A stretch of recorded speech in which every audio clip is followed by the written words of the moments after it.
Assalamualaikum warahmatullahi wabarakatuh. Innal hamdalillah nahmaduhu wa nasta'inuhu wa nastaghfiruh. Wa na'udzu billahi min shururi anfusina wa min sayyiati a'malina. May yahdihillahu fala mudilla lahu wa may yudlilhu fala hadiya lahu. Asyhadu an la ilaha illallah wa asyhadu anna Muhammadar Rasulullah. Allahumma salli ala Muhammad wa ala ali Muhammad. Ya ayyuhalladzina amanu taqullaha haqqa tuqatih wa la tamutunna illa wa antum muslimun.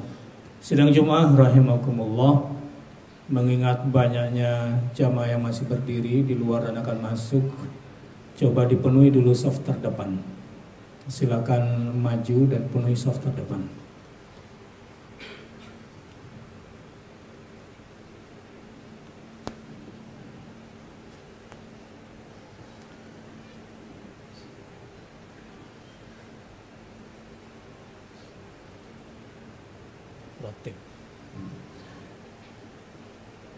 Pada kesempatan yang berbahagia ini, saya akan mengajak jamaah untuk sedikit mengerti dari yang saya pahami tentang apa yang sedang berkembang di dunia Islam saat ini, khususnya di bumi Syam. Di khutbah ini saya akan mengajak untuk lebih serius lagi berbuat untuk Islam, agar kita tidak memberikan yang sisa untuk Islam. Yang kedua, saya juga berharap agar Islam yang saat ini sedang mengalami banyak sekali tantangan, Islam yang saat ini membutuhkan laki-laki Muslim yang berani berjihad dengan harta dan nyawanya, mudah-mudahan bergairah kembali dan tidak kehilangan percaya dirinya bahwa al-Islamu ya'lu wa la yu'la alaih. Dan yang ketiga dari khutbah ini, saya berharap setelah kita memahami apa yang terjadi di bumi Syam, kita tertarik untuk ikut memperhatikan persoalan umat Islam, sebab Nabi SAW bersabda, man lam yahtamma bi amril muslimina falaysa minhum. Orang-orang yang tidak concern, tidak serius dengan urusan umat Islam, dia bukan umat Muhammad SAW dan dia bukan umat Islam. Dia hanya orang yang salat dan simpatisan umat Islam. Hanya simpatisan umat Islam. Falaysa minhum, bukan kata saya. Rasulullah SAW bersabda demikian. Orang Islam yang tidak memperhatikan urusan orang Islam, falaysa minhum, bukan dari golongan orang Islam. Sidang Jumat rahimakumullah, bumi Syam itu 4 negara sekarang adalah karena kebodohan umat Islam sendiri awalnya, dan kebodohan bangsa-bangsa Jazirah Arab juga pada awalnya, karena mau dipecah belah, karena mau berkuasa masing-masing dan rendahnya keinginan untuk bersatu. Bumi Syam sekarang 4 negara. Syam Kabir, Syam besar itu adalah Palestina, Filistin. Dan Syam Saghir adalah Damaskus, Suriah sekarang. Negara Suriah yang ibu kotanya Damaskus. Dan diantaranya bagian juga daripada bumi Syam adalah Jordania dan Lebanon. Bumi Syam sejak zaman Rasulullah SAW, kalau Anda buka bab Fadailus Syam dalam kitab-kitab hadis, maka Anda akan banyak mendapatkan kemuliaan-kemuliaan bumi Syam ini. Di antaranya misalnya hadis Nabi SAW bahwa ahlul Syam ahlul rizq wa ahlul Yaman ahlul madad. Dari dulu orang Syam memang sangat getol, dan Rasul banyak mendapatkan supply kebutuhan dakwah terutama dari sisi rezeki keduniaan itu dari Syam. Orang-orang Palestina, Jordania, Lebanon, dan Suriah. Sementara orang Yaman sejak dulu memang dijelaskan oleh Rasulullah SAW ahlul madad, orang yang secara fisik, secara tenaga, keterampilan berperang banyak mendukung perjuangan Rasulullah SAW. Itu kelebihan orang Syam. Beberapa hadis yang saya ingin coba bacakan. An Abdullah bin Hawala qala Rasulullah sallallahu alaihi wasallam satajiduna ajnadan jundan bisyam wa jundan bil Iraq wa jundan bil Yaman. Kalian pasti akan melihat tentara-tentara Islam di dunia ini. Tapi Rasulullah SAW menghususkan 3 kelompok besar tentara Islam di muka bumi yang Rasulullah banggakan. Jundan fil Iraq, ada jundan bisyam, dan ada jundan bil Yaman. Tapi yang disebutkan yang pertama kali di sini adalah jundan bisyam, jundan bil Iraq, wa jundan bil Yaman.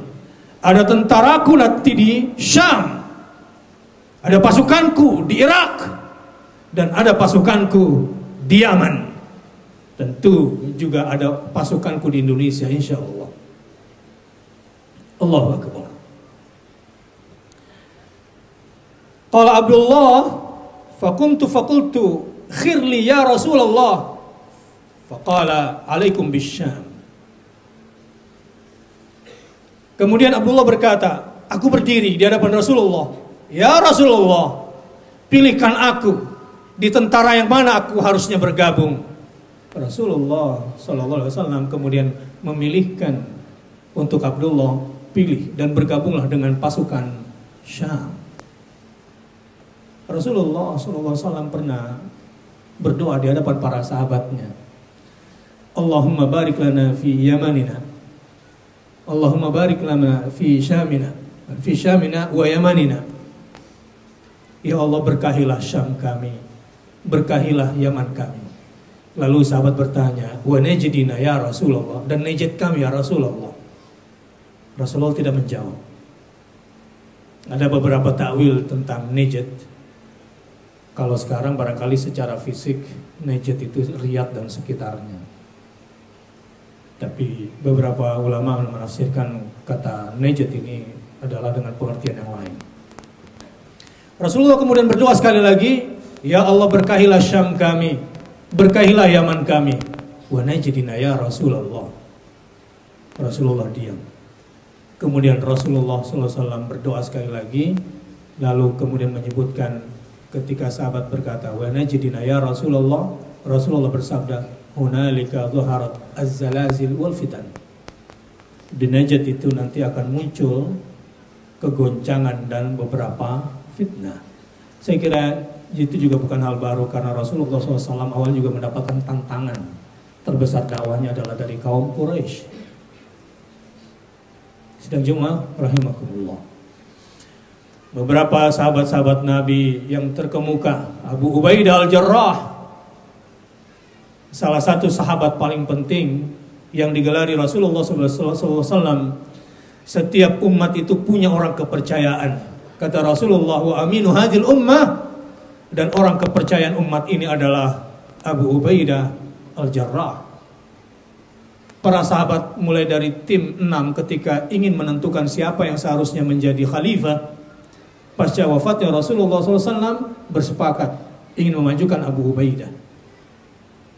Sampai beberapa kali khalifah, Abu Ubaidah selalu muncul. Kepercayaan umat ini kemudian lebih memilih untuk tidak berada di pemerintahan pusat. Dia selalu ingin menjaga diri dari berbagai macam bentuk kelalaian keduniaan, dan bumi yang dipilihnya untuk menjaga konsistensi iman dan jihadnya. Abu Ubaidah al-Jarrah yang pernah berkata, aku ingin rasanya tubuhku ini dicincang, lalu direbus dan diperbanyak kuahnya, supaya banyak umat Islam yang merasakan diriku. Ini sebuah ungkapan dalam bahasa Arab bahwa dia hanya ingin bermanfaat sebesar-besarnya bagi umat ini, Sehingga sampai pada usia tuanya, Umar bin Khattab dari pemerintahan pusat semi mengemis mengharapkan agar Abu Ubaidah dengan usianya kembali ke pemerintahan pusat, setidaknya untuk menjadi penasehat bagi khalifah. Dia berkata, izinkan saya untuk berada di front terdepan di bumi Syam, di Palestina. Dan akhirnya beliau sampai mati di sana. Allahu Akbar.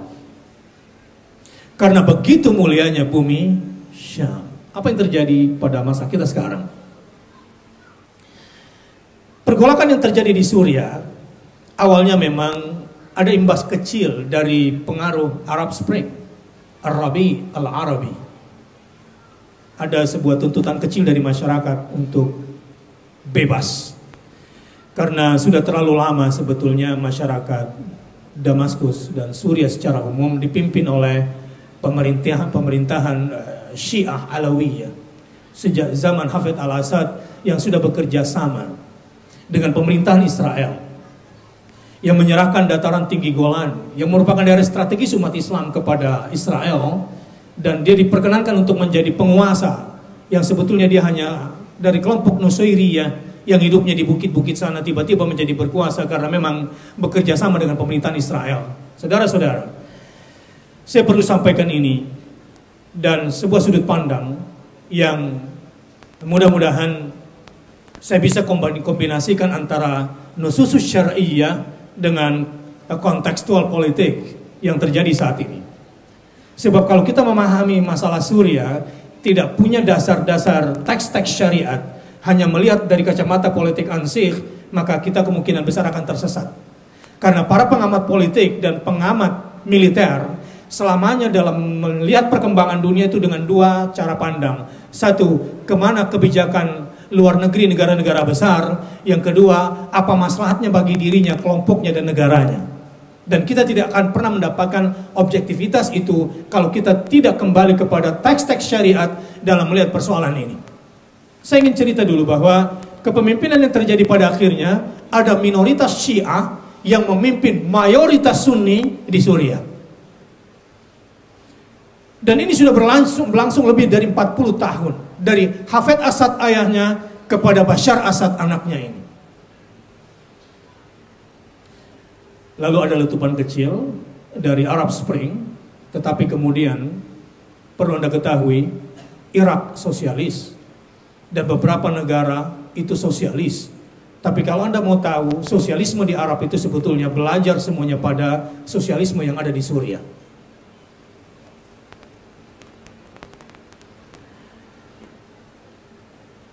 Sikap represif negara yang membuat masyarakat semakin berani. Dan sampai saat ini sudah lebih dari 170.000 orang Islam, khususnya Sunni, dibantai. Terakhir ada konflik seputar pembunuhan Dr. Ramadan Al-Buti, yang saya yakin ini tidak dilakukan oleh Jeshul Hur, tentara pembebasan. Video terakhir menunjukkan bahwa pembunuh ulama Sunni yang agak dekat dengan Syiah, Dr. Ramadan Al-Buti, dibunuh oleh kelompoknya Bashar Assad yang bernama Faksi Syabihah. Dia tidak betul-betul dibunuh seperti yang diisukan bahwa ada pembom bunuh diri di dalamnya, tidak. Dalam video itu jelas sekali diperlihatkan bahwa Dr. Ramadan Al-Buti ketika terjadi ledakan di depannya, dia masih hidup dan tidak ada luka sama sekali. Sampai tiba-tiba ada dua orang maju ke depan tempat beliau mengajar, dan tiba-tiba di keningnya ada darah keluar, bekas tembakan. Ini sengaja diekspos untuk memecah belah kesatuan umat Islam. Saat ini memang ada dua blok besar di dunia, Turki, Saudi, Qatar, dan Jordania. Ini mungkin yang terang-terangan membela tentara pembebasan. Sementara Cina, Rusia, dan Iran membela pemerintahan Assad. Di konferensi tingkat tinggi Arab kemarin, posisi Suriah sudah digantikan, bukan lagi diduduki oleh pemerintahan Bashar, tetapi sudah diwakili oleh pemerintahan oposisi.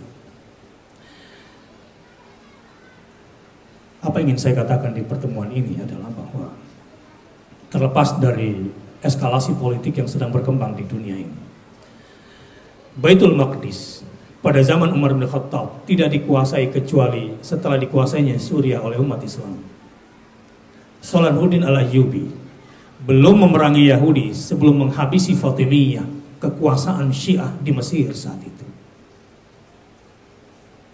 Dan Salahuddin al-Ayyubi belum memasuki Baitul Maqdis sebelum menguasai juga Suriah. Itu artinya bahwa penguasaan dunia oleh Islam yang puncaknya nanti pada penguasaan Baitul Maqdis Palestina, yang mudah-mudahan sebentar lagi pintu gerbangnya adalah Suriah. Teks syariat menjelaskan bahwa nanti Al-Malhama Al-Kubra atau Armageddon yang sekarang dipelesetkan menjadi film yang salah itu, gereja tidak mengajarkan itu. Anda percaya atau tidak? Anda sekarang saya pendeta di sini, gereja-gereja sudah biasa membicarakan tentang peperangan akhir zaman, Armageddon. Lihat bagaimana Bush mengatakan bahwa perang melawan terorisme sesungguhnya adalah perang melawan Islam. Dan ini adalah crusader baru di zaman sekarang. Anda melihat bahwa tank-tank mereka dikalungi oleh kalung-kalung salib. Dan pembantai-pembantai atas nama anti terorisme di Indonesia usai membantai didengar langsung oleh kawan-kawan. Haleluya, sudah dihabisi. Tentu ini adalah kelompok-kelompok keliru dan kita harus menjaga diri dari provokasi-provokasi semacam ini. Yang ingin saya katakan adalah, lihatlah persoalan bukan dari kacamata logika politikmu atau materi militermu, jangan. Lihat segala sesuatu sebagai orang bertauhid dari sudut pandang Allah dan Rasulnya. Mana teks-teks syariat, begitu cara kita memandang. Kalau tidak, bahkan kebijakan luar negeri pemerintahan Indonesia pun akan keliru. Karena selamanya akan mengikuti kemana negara besar berada. Siapa yang memberikan uang kepada negara saya untuk membacking militer saya, coba itu. Dan kemudian bagaimana kekuasaan saya saat ini. Sidang jemaah rahimakumullah, Rasulullah SAW bersabda, Ra'su kulli amrin al-Islam. Urusan paling penting untuk diurusi di dunia ini bukan karirmu, bukan bisnismu, bukan organisasimu, bukan pekerjaanmu. Kata Rasulullah SAW, urusan paling penting untuk diurusi di muka bumi ini adalah, kalau kamu mau jadi orang penting, urusi Islam. Saya ingin katakan bahwa jangan berikan yang sisa untuk Islam. Andai kita tidak ada Islam pada diri kita, tidak ada Islam di lingkungan kita, jahiliyah kita semua, kita seperti binatang. Sungguh, Islam berjasa pada diri kita. Rasulullah SAW telah memberikan contoh terbaik untuk itu. Selanjutnya, saya katakan tadi, memang Islam di Indonesia sekarang membutuhkan laki-laki. Seorang syekh pernah sholat di pesawat. Buta matanya, saya kenal baik beliau, kita sholat di pesawat. Kenapa buta? Terlalu lama disetrum di penjara Israel. Dia salah satu pemimpin utamanya, Brigadir Izzuddin Al-Qassam pada awalnya. Tiba-tiba dia bertanya, apakah sudah masuk waktu sholat? Sudah. Tayamumlah kalian semua, padahal kita berlima saat itu. Setelah tayamum, Syekh tadi bertanya, sudah tayamum? Sudah. Tiba-tiba di pesawat, dia qomat. Allahu Akbar, Allahu Akbar. Asyhadu an la ilaha illallah. Itu yang di depan melotot ke belakang, yang di belakang melihat ke depan, yang kiri melihat ke kanan, yang kanan melihat ke kiri, karena tiba-tiba ada orang qomat di pesawat. La ilaha illallah. Ayo kita salat jemaah. Allahu Akbar sampai Assalamualaikum warahmatullah. Seperti tidak ada orang di kiri kanannya. Tapi saya seringkali perhatikan banyak umat Islam yang malu-malu sholat di pesawat, yang tangannya pelan-pelan biar tidak diketahui kalau dia orang Islam. Bahkan ada yang sholat yang ngumpet di dalam selimut pesawat supaya tidak ketahuan kalau dia sedang sholat. Salah satu teman kemudian bertanya dengan menarik, kenapa sih Anda lakukan ini? Bukankah Anda telah mengganggu kiri kanan Anda? Apa kata dia? Saya mengganggu mereka? Tidak. Coba dengarkan musik di pesawat ini. Dengan bangga dia perdengarkan di telinga kita musik-musik maksiat, narasi-narasi syahwat. Kenapa kita tidak bangga menyebutkan nama Allah? Allahu Akbar, Allahu Akbar. Kenapa kamu merasa terganggu? Lihat, pramugara dan pramugari membawa minuman keras membangunkan orang yang tidur. Begitu bangga mereka menawarkan maksiat kepada kalian, sementara kalian tidak bangga menegakkan agama Allah. Luar biasa. Jiwa lelaki umat Islam, rahmatan lil alamin, ini yang seperti ini. Rahmatan lil alamin itu memang tergantung kepada nyali, keberanian dan pecundang pada diri seseorang. Hanya karena takut jabatannya hilang, hanya karena takut bisnisnya hilang, dia mengatakan rahmatan lil alamin. Lihat berapa banyak gadis-gadis muslimah menjadi pramuniaga buka jilbab dulu di mal-mal. Berapa banyak pramugari-pramugari yang buka jilbab dan kemudian berpakaian seksi. Lihat di Indonesia banyak poluan, dari polisi maupun TNI, kasihan pakai rok mini malam-malam, apel, dinyamukin, kedinginan. Laki-laki enak jadi polisi dan tentara, tebal-tebal dan celana panjang. Banyak poluan dari TNI dan Polri ingin sekali berjilbab. Mereka muslimah. Tidak ada masalah di London, tidak ada masalah di New Zealand, tidak ada masalah di Amerika, tidak ada masalah di Eropa. Kenapa masalah di Indonesia? Tidak masalah sih, tapi akan diacehkan, akan dikirim ke Aceh. Saudara-saudara, Indonesia mayoritas terbesar umat Islamnya di seluruh dunia. Inilah kali pertama Miss World berani membuat acara di Indonesia. Tidak pernah selama ini Miss World itu diadakan di dunia di mayoritas muslim, dan dia ingin bikin di Indonesia. Berapa umat Islam yang cemburu, punya ghirah? Berapa umat Islam yang ingin nahi mungkar dengan kenyataan ini? Umat Islam di Indonesia butuh laki-laki. Saudara-saudara, man lam yahtamma bi amril muslimina falaysa minhum. Orang yang tidak mengurusi urusan orang Islam, dia bukan orang Islam. Karenanya kalau ingin jadi orang penting, ukurannya bukan berapa gajimu, ukurannya bukan berapa tingginya jabatanmu. Percuma kalau di sini ada saudara-saudara yang mencalonkan diri untuk menjadi caleg 2014. Saya ingin katakan, hakikat menjadi caleg adalah kalau Anda nanti perjuangkan tegaknya hukum Allah menjadi konstitusi di negeri ini. Kalau tidak, kamu hanya pecundang yang sia-sia.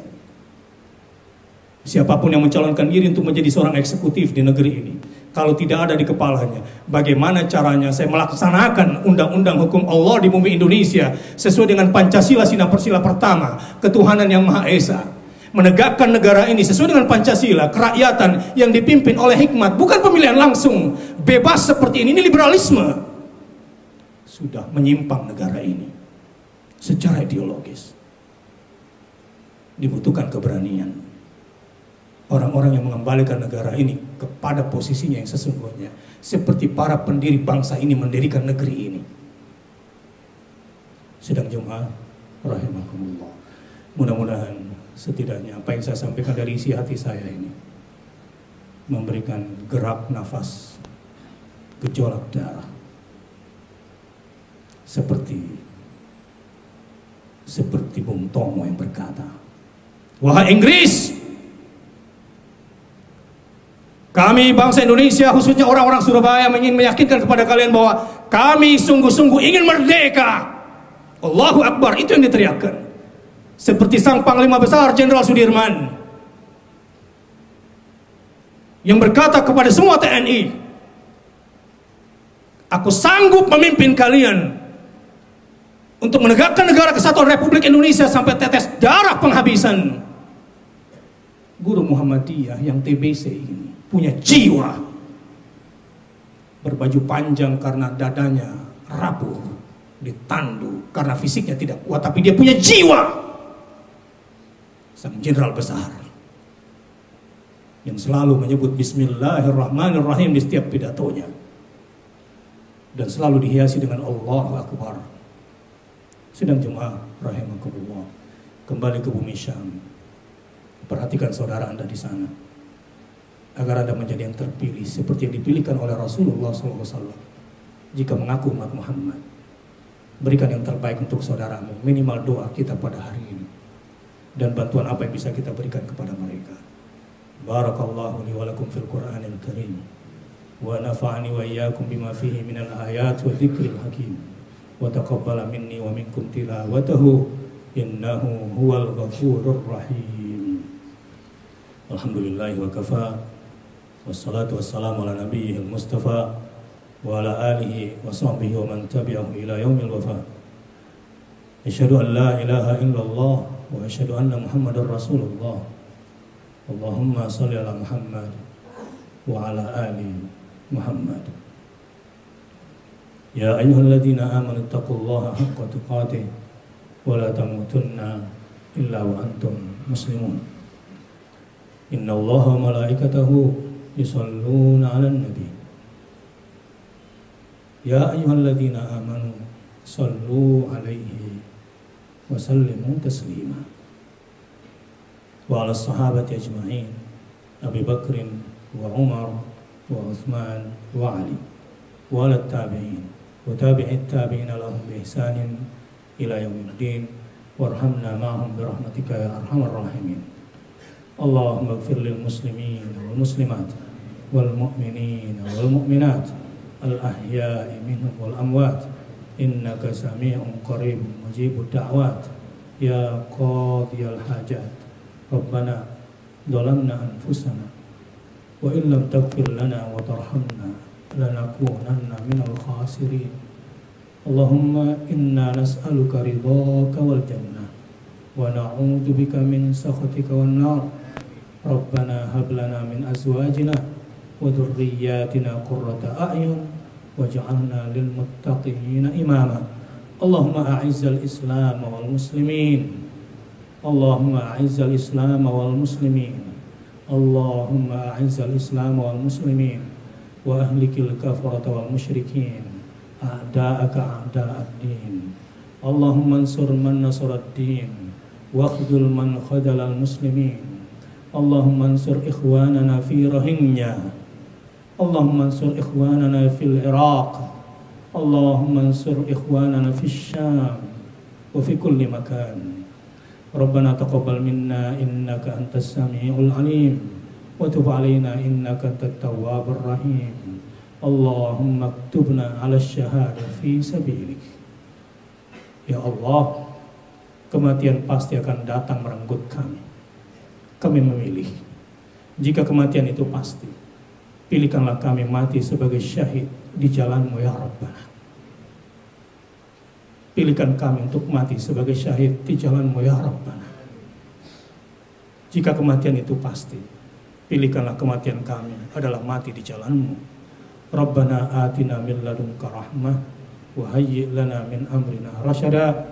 Rabbana atina fid dunya hasanah wa fil akhirati hasanah wa qina adzabannar. Ibadallah, innallaha ya'muru bil adli wal ihsani wa ita'i dzil qurba wa yanha 'anil fahsya'i wal munkari wal baghi ya'idukum la'allakum tadhakkarun. Fadhkurullahal 'azima yadhkurukum washkuruhu 'ala ni'amihi yazidkum wa la dzikrullahi akbar wallahu ya'lamu ma tasna'un.